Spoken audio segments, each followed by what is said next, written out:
BJP चुनाव समिति की बैठक आज। चुनावी राज्यों के बाकी बचे उम्मीदवारों पर लगेगी मुहर। पीएम मोदी और अमित शाह बैठक में रहेंगे शामिल। यूपी चुनाव के तीसरे चरण में 16 जिले की 49 सीटों पर आज से शुरू हो रहा है नामांकन। 20 फरवरी को इन सीटों पर होना है मतदान। महाराष्ट्र के वर्धा में भयानक सड़क हादसा। भाजपा विधायक विजय रहांदले के बेटे समेत 7 मेडिकल छात्रों की दर्दनाक मौत। महंगाई पर पूछे गए सवाल को लेकर पत्रकार पर भड़के अमेरिकी राष्ट्रपति जो बाइडेन। दी गाली, बाद में मांगी माफी।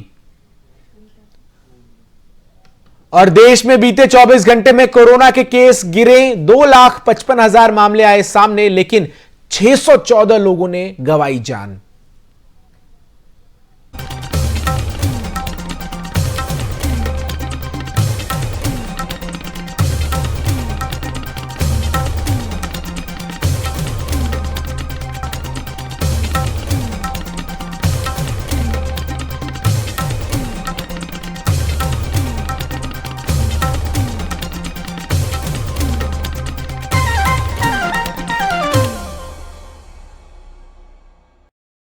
नमस्कार, मैं हूं आपके साथ चंदन भारद्वाज और आप देख रहे हैं दिल्ली एनसीआर की खबरों से जुड़ा हमारा ये विशेष बुलेटिन।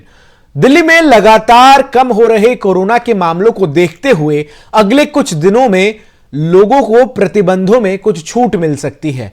27 जनवरी को उपराज्यपाल अनिल बैजल की अध्यक्षता में डीडीएमए की अहम बैठक होगी, जिसमें मुख्यमंत्री अरविंद केजरीवाल भी हिस्सा लेंगे।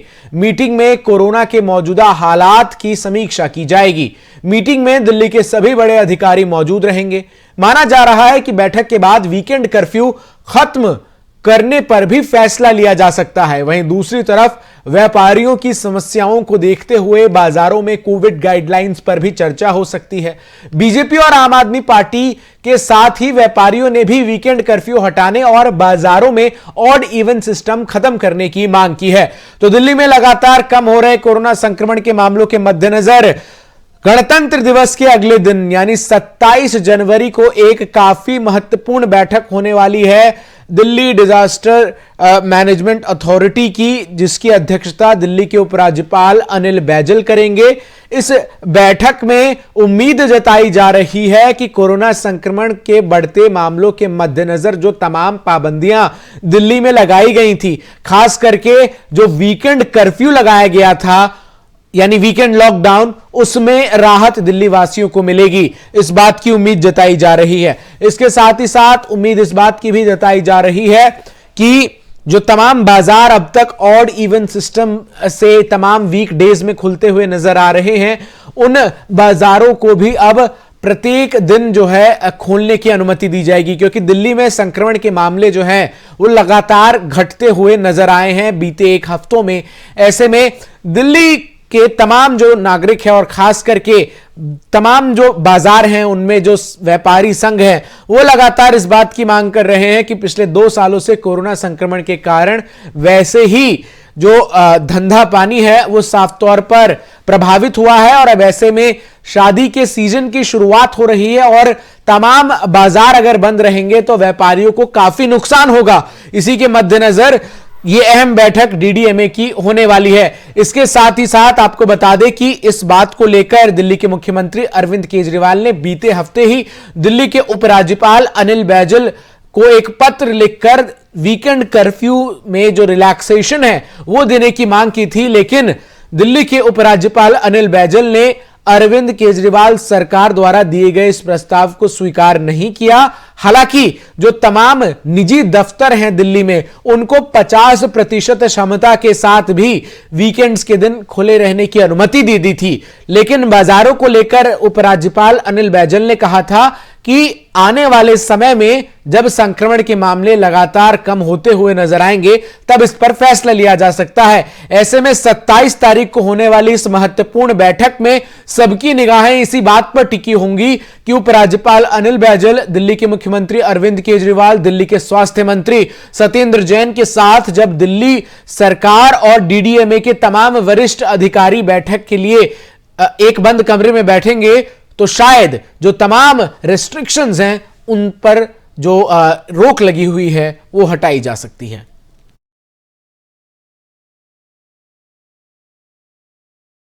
रुख अगली खबर का कर लेते हैं। दिल्ली के किशोरों ने टीकाकरण को लेकर रिकॉर्ड तोड़ दिया है।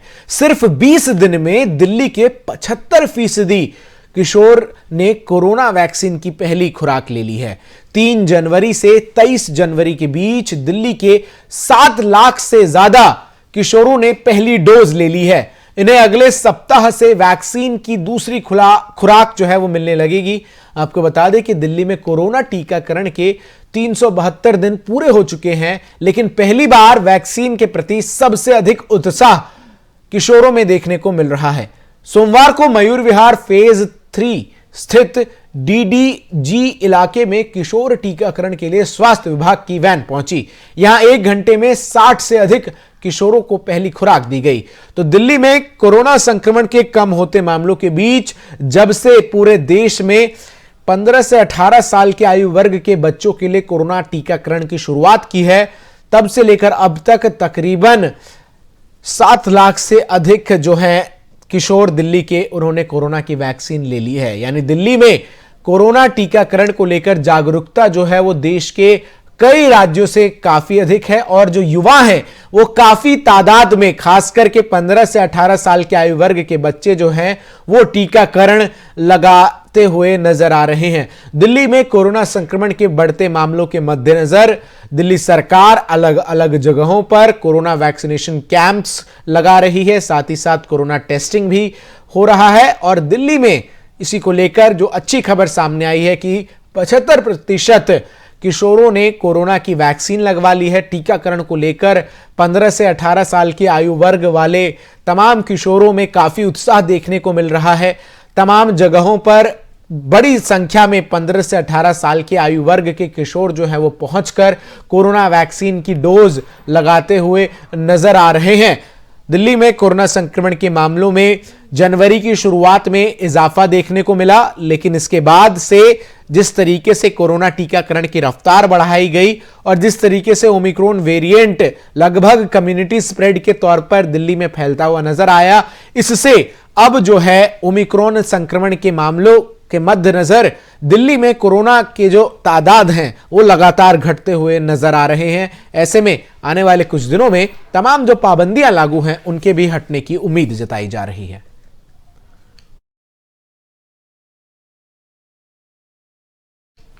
गणतंत्र दिवस के लिए देश भर में सुरक्षा व्यवस्था कड़ी की जा रही है। जम्मू कश्मीर में भी सख्ती बढ़ा दी गई है। यहां आरएसपुरा की अंतर्राष्ट्रीय सीमा सुरक्षा की खास व्यवस्था की गई है। सुरक्षा स्थिति के बारे में जानकारी देते हुए एक सुरक्षा जवान ने बताया कि हम मौसम की स्थिति की परवाह किए बिना सीमाओं पर गश्त जारी रखते हैं। 26 जनवरी को गणतंत्र दिवस के अवसर पर सीमाओं पर अलर्ट है। दरअसल घाटी में आतंकी लगातार घुसपैठी की फिराक में रहते हैं। गणतंत्र दिवस और स्वतंत्रता दिवस के करीब आते ही कोशिशें और ज्यादा बढ़ जाती हैं, जिसके चलते सीमाओं को अलर्ट पर रख दिया जाता है। वहीं सीमा सुरक्षा बल जम्मू के महानिरीक्षक डीके बुरा ने सोमवार को कहा कि गणतंत्र दिवस पर राष्ट्र विरोधी तत्वों द्वारा समस्या उत्पन्न करने के खतरे के मद्देनजर जम्मू कश्मीर में भारत पाकिस्तान सीमा बल के जवान हाई अलर्ट पर हैं। उन्होंने बताया कि बीएसएफ ने पहले ही सीमा पर 2 सप्ताह के लिए सतर्कता बढ़ा दी है।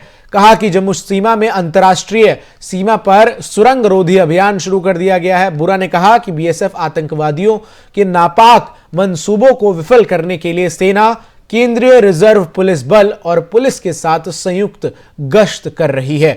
तो गणतंत्र दिवस के मद्देनजर देश के तमाम राज्यों में हाई अलर्ट जारी है, लेकिन सबसे ज्यादा जो अलर्ट है वो देश की उन तमाम सीमाओं पर है जहां पर घुसपैठ की आशंकाएं नजर आ रही हैं। राजधानी दिल्ली में भी गणतंत्र दिवस को देखते हुए सुरक्षा के मद्देनजर 20,000 से अधिक दिल्ली पुलिस समेत अलग अलग केंद्रीय सुरक्षा बलों की टुकड़ियां तैनात हैं। तो वहीं भारत की तमाम अंतर्राष्ट्रीय सीमाओं पर भी, खासकर पाकिस्तान से लगी सीमाओं पर घुसपैठ की इनपुट के मद्देनजर जो सीमा सुरक्षा बल हो या फिर सशस्त्र सीमा बल हो, ये तमाम जो सैन्य संगठन हैं ये लगातार उन तमाम सीमाओं पर गश्त करते हुए नजर आ रहे हैं, जिससे कोई भी आतंकवादी अपने नापाक हरकतों को भारत में घुसकर अंजाम न दे सके।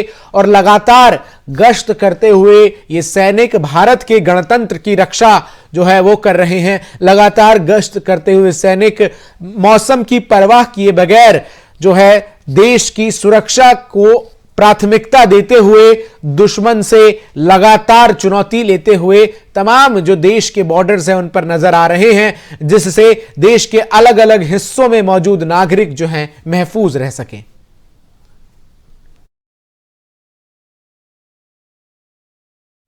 उत्तर प्रदेश, मणिपुर और पंजाब के उम्मीदवारों को लेकर दिल्ली में हो रहे मंथन के बाद मंगलवार को केंद्रीय कैबिनेट की बैठक में मुहर लग सकती है। इससे पहले उत्तर प्रदेश चुनाव के लिए बीजेपी कोर कमेटी की कई दौर की बैठकों के बाद भी सभी उम्मीदवारों के नामों पर मुहर नहीं लग पाई है। गठबंधन के लिए सीट शेयरिंग का फॉर्मूला भी अभी तक सामने नहीं आया है। बीते सोमवार को करीब 9 घंटे बैठक चली। बैठक के बाद मंगलवार को केंद्रीय चुनाव समिति की बैठक दिल्ली स्थित पार्टी के मुख्यालय में होगी। इस बैठक में केंद्रीय गृह मंत्री अमित शाह भी शामिल होंगे। वहीं प्रधानमंत्री नरेंद्र मोदी वीडियो कॉन्फ्रेंसिंग के जरिए बैठक में जुड़ेंगे। माना जा रहा है कि आज की इस बैठक में सहयोगी दलों को दी जाने वाली सीटों का भी ऐलान किया जाएगा। इससे पहले बीजेपी के राष्ट्रीय अध्यक्ष जेपी नड्डा को गोवा, उत्तराखंड और पंजाब के शेष सीटों पर उम्मीदवारों के नाम तय करने के लिए अधिकृत किया गया। पार्टी ने अब तक उत्तर प्रदेश में 403 उम्मीदवारों में से 165 और पंजाब में 65 में से 34 उम्मीदवारों के नामों की घोषणा की है। वहीं उत्तराखंड के 70 में से 49 सीटों पर अपने उम्मीदवार भारतीय जनता पार्टी ने घोषित कर दिए हैं, तो गोवा की 40 सीटों में से 34 के लिए उम्मीदवारों की घोषणा कर दी है। तो आज भारतीय जनता पार्टी की केंद्रीय चुनाव समिति की अब से कुछ देर बाद दिल्ली में एक महत्वपूर्ण बैठक होने वाली है, जिसमें आगामी 5 राज्यों में विधानसभा चुनाव के मद्देनजर टिकट वितरण पर अंतिम मुहर लगेगी। इस बैठक में भारतीय जनता पार्टी के राष्ट्रीय अध्यक्ष जेपी नड्डा, केंद्रीय गृह मंत्री अमित शाह, देश के प्रधानमंत्री नरेंद्र मोदी समेत केंद्रीय चुनाव समिति के तमाम अधिकारी मौजूद रहेंगे और इस बात पर चर्चा होगी कि किस तरीके से जो तमाम सीटों पर उम्मीदवार हैं उनको किस तरीके से चुनावी मैदान में किसे कहां से उतारा जाए।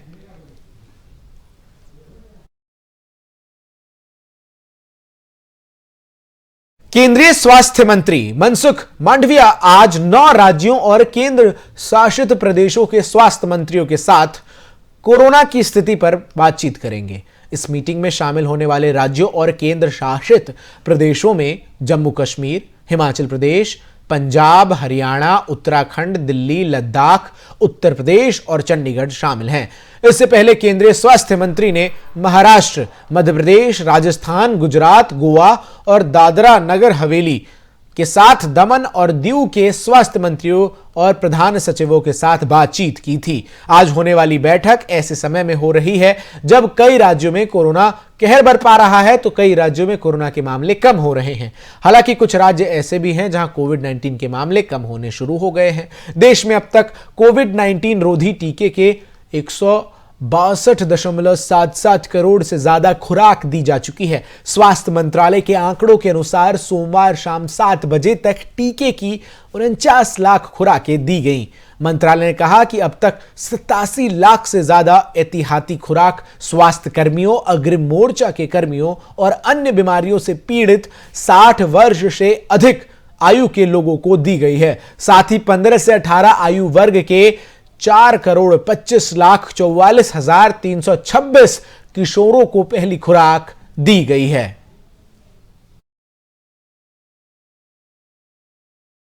दिल्ली सरकार द्वारा आयोजित गणतंत्र दिवस समारोह के मौके पर दिल्ली के सीएम अरविंद केजरीवाल ने आज झंडा फहराया और दिल्ली की जनता को संबोधित किया। सीएम ने अपने संबोधन में कहा कि पिछले 2 साल से देश और दुनिया में कोरोना महामारी अपना प्रभाव बनाए हुए है। देश में अभी तीसरी लहर चल रही है, लेकिन दिल्ली में यह 5वीं लहर है और सबसे ज्यादा कोरोना की मार दिल्ली वालों ने ही झेली है। उन्होंने कहा कि दिल्ली में कोरोना के चलते लोग नियमों का पालन कर रहे हैं, जिससे पाबंदियों में राहत मिल सके। सीएम अरविंद केजरीवाल ने उपराज्यपाल अनिल बैजल की तारीफ करते हुए कहा कि एलजी साहब बहुत अच्छे हैं, उन्हें आप सब की सेहत की चिंता है, यही वजह है कि पाबंदियां लगाई गई हैं। आइए आपको सुनाते हैं आज क्या कुछ कहा है दिल्ली के मुख्यमंत्री अरविंद केजरीवाल ने। बहुत ज्यादा तेजी से फैलती है, लेकिन थोड़ी माइल्ड बताई जाती है। 13 जनवरी को लगभग 29,000 के करीब केसेस आए थे। 29,000। जो हमारी सेकेंड वेव आई थी उसमें भी लगभग मैक्सिमम केसेस इतने ही आए थे। लेकिन जब 29,000 केस भी थे तब भी हमारे दिल्ली में बेड जो है 2,500 से 3,000 बेड भरे हुए थे। अभी 15 तारीख को मैक्सिमम पॉजिटिविटी रेट आया था लगभग 30% के करीब। आज की डेट में, आज जो आंकड़े आए हैं, 15 तारीख को 30% पॉजिटिविटी रेट था। 10 दिन के बाद आज 25 तारीख को यह घट के लगभग 10 साढ़े 10 के करीब रह गया है। 20% पॉजिटिविटी रेट कम हो गया है। उसी तरह से केसेस में भी काफी कमी आ रही है। ये एक इस वक्त इस बात का भी नतीजा है कि ओमिक्रॉन वेव जो है वो बड़ी माइल्ड है। दूसरा, जिस वॉर मिशन के तहत दिल्ली में वैक्सीनेशन किया गया, अगर वैक्सीनेशन किया जाए तो कोरोना का असर थोड़ा कम होता है, माइल्ड होता है। आज हमारे सभी doctors, nurses, medical staff, paramedical staff, officers सबने मिलकर वैक्सीनेशन में शानदार काम किया है। 100% पूरी दिल्ली को फर्स्ट डोज लग चुकी है। रुख अगली खबर क्या करते हैं। दिल्ली सरकार ने अपनी नई आबकारी नीति के तहत ड्राई डे की संख्या 21 से घटाकर 3 कर दी है। दिल्ली सरकार के इस फैसले की विपक्षी दलों ने तीखी आलोचना की है। बीजेपी और कांग्रेस ने कहा है कि इस कदम का मकसद दिल्ली में शराब की बिक्री को बढ़ावा देना है। हालांकि शराब उद्योग के एक शीर्ष संगठन ने दिल्ली सरकार के इस फैसले का स्वागत किया है। दिल्ली सरकार के आबकारी विभाग द्वारा सोमवार को जारी एक आदेश में कहा गया कि लाइसेंस प्राप्त शराब की दुकानें 26 जनवरी और गणतंत्र दिवस के साथ 26 जनवरी यानी गणतंत्र दिवस, 15 अगस्त यानी स्वतंत्रता दिवस और 2 अक्टूबर यानी गांधी जयंती के मौके पर बंद रहेंगी।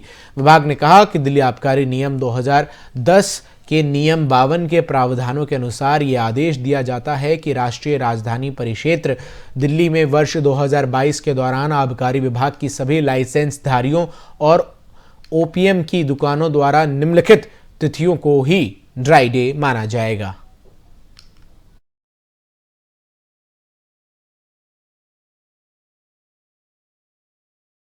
देश में कोरोना की बेकाबू रफ्तार लगातार जारी है। देश में बीते 24 घंटे के दौरान कोरोना के 2,55,874 नए मामले सामने आए हैं। वहीं बीते